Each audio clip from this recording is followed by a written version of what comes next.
शुमारी का आगाज़ कर दिया गया है। इसमें हम सब अहले पाकिस्तान को एक सहूलत दी गई है कि हम घर बैठे बैठे अपने लैपटॉप पे, अपने मोबाइल फ़ोन पे, अपने कंप्यूटर पे सेल्फ़ न्यूमरेशन कर सकते हैं। उसके लिए हमें www.self.pbs.gov.pk पे जाना होगा। उसमें हम अपनी सेल्फ़ न्यूमरेशन कर सकते हैं। उसकी लास्ट डेट 10 मार्च 2023 है। उसका प्रोसेस बड़ा सादा सा है। सेल्फ़ न्यूमरेशन पे जाएंगे, वहाँ पे अपनी रजिस्ट्रेशन करेंगे, अपने क्वाइफ इंटर करेंगे, मोबाइल नंबर इंटर करेंगे, सेल फ़ोन नंबर वो देना है जो सिम आपके नाम पे रजिस्टर है। आप अपना एक सेल्फ़ कोड लिखेंगे, प्रेस करेंगे रजिस्ट्रेशन के लिए, तो वो आपको 6 डिजिट का एक कोड देंगे। 9727 से आपको मैसेज मौसूल होगा। वो जैसे ही मैसेज आपको मिले, आप वो 6 डिजिट का वेरिफिकेशन कोड इंटर करें। आपका कोड इंटर करने के बाद पेज जनरेट हो जाएगा, जिस पर आप अपने क्वाइफ इंटर करेंगे, जिसमें सबसे पहले आपने उस घर में कितने अफराद रहते हैं उन सब अफराद को लिखना है। पहले सरबराह होंगे, फिर दीगर लोग सरबराह से क्या रिश्ता है उनका, पहले बीवी का नाम, फिर बच्चों के नाम होंगे। जैसे बच्चों की उम्रें हैं उस तरतीब से बच्चों के नाम इंटर होंगे।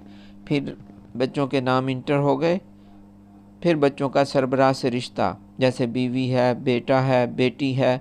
उस घर में अगर कोई रिश्तेदार आया हुआ है उसका नाम आखिर पे, अगर कोई मुलाज़म उस घर में रहाइश पजीर है तो उसका नाम भी आखिर पे इंटर होगा।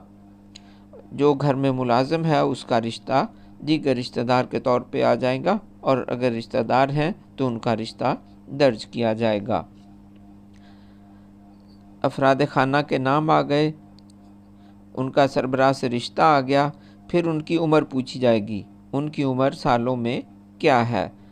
तो ये पूरा साल जो उन्होंने, मसलन एक बच्चे की उम्र 6 साल 8 माह और 22 दिन है, 8 माह और 22 दिन छोड़ देंगे, सिर्फ 6 साल उम्र इंटर करेंगे। सालों का हिस्सा मुकम्मल लेना है, ये अधूरा नहीं लेना। फिर उनका स्टेटस पूछेगा, शादीशुदा, गैर शादीशुदा। घर के जो अफराद हैं, जो शादीशुदा हों शादीशुदा टिक कर देंगे, गैर शादीशुदा लिख देंगे। फिर वो पूछेगा कि इनकी ख़ानदा हैं ना ख़ानदा हैं, उनकी तालीम के बारे में आप बतलाएंगे। और तालीम बच्चे की वो बतानी है जो बच्चे ने सर्टिफिकेट डिग्री हासिल कर ली है। एक बच्चा BS ऑनर कर रहा है तो उसकी तालीम इंटरमीडिएट है। हायर सेकेंडरी स्कूल सर्टिफिकेट उसकी तालीम है तो उसकी तालीम इंटरमीडिएट दर्ज करेंगे। अगर बच्चा इंटरमीडिएट में पढ़ता है तो उसकी तालीम मैट्रिक है। 9वीं में बच्चा पढ़ता है या 10वीं में तो उसकी तालीम मिडल है। 6ठी में बच्चा पढ़ता है तो उसकी तालीम 5 जमातें पास है, 5वीं उसने पास कर रखी है। जो दर्जा उसने पास कर रखा है वो दर्ज करेंगे। फिर उनकी तालीम के शोबा के बारे में पूछता है, कोई तालीम मेडिकल में होती है, कोई तालीम इंजीनियरिंग में होती है, वो उनकी डिग्री के हिसाब से आप उनकी तालीम इंटर कर देंगे। फिर वो पेशा पूछेगा, मुलाजमत है, कोई ज़ाती कारोबार है, वो लिखेंगे। फिर घर में कमरों की तादाद के बारे में सवाल होगा, आपके घर में जितने कमरे हैं उन कमरों की तादाद किचन को कमरे में शामिल नहीं करेंगे। इसी तरह गैराज भी कमरे में शामिल नहीं होगा। घर में कमरों की तादाद के बारे में पूछा जाएगा। फिर घर के वो लोग जब बैरून मुल्क मुकीम हैं, सिर्फ उनकी तादाद देनी है। वो बच्चे जो बाहर गए हुए हैं, 6 माह हो गए या 6 माह से ज़ायद बाहर बैरून मुल्क रहने का इरादा रखता है, तो ऐसे बच्चे यहाँ पे काउंट नहीं होंगे।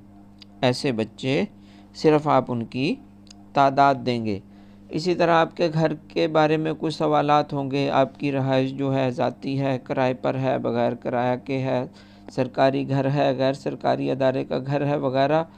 پھر گھر کے مالک کی جنس، عورت، مرد، خواجہ سرا، گھر میں کمروں کی تعداد، گھر کی تعمیر کو کتنا عرصہ ہو گیا، دیواروں کی ساخت کیا ہے، چھت کیسی ہے، پانی کا ذریعہ کیا ہے، آپ فلٹر پلانٹ کا پانی لاتے ہیں، بوتلیں لاتے ہیں، یا آپ نل کا پانی آپ کے گھر آتا ہے، موٹر پمپ سے پانی پیتے ہیں، بجلی کا ذریعہ کیا ہے، روشنی آپ کیسے حاصل کرتے ہیں، بجلی سے، سولر پینل سے، مٹی کا تیل، گیس، لیمپ وغیرہ، وہ آپ کے پاس آپشنز آئیں گی، جو آپشن کھلتی جائیں آپ فل کرتے جائیں۔ انتہائی آسان طریقہ ہے۔